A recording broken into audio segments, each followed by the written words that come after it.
ваших соперников. Марсель, начинаем с вас. Напоминаю, тему «Военное дело», играем в рамках темы «Военное дело».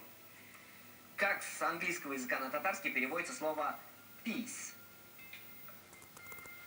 Конечно, далек от этого английского языка, поэтому, как и я, даже не знаю. Как по-татарски будет peace? Не знаете? Марсель. Плохо. Есть возможность заработать дополнительные 2 балла у Ильнара. Ильнар, как же с английского на татарский переводится слово peace? Ну, вообще, я учился в деревне, у нас не было английского. Но peace.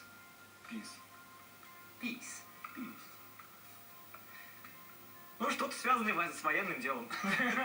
Скажем так. Уважаемые телезрители, слово peace с английского языка на русский переводится как мир, что по-татарски означает «танышлак».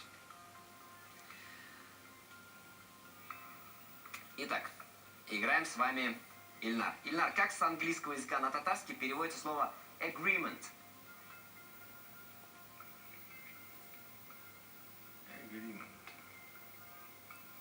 Аргумент. Нет, это было argument. Аргумент. А это agreement. Ну, я уж в самом начале сказал, я с английским не дружу. Может, есть варианты у Марселя?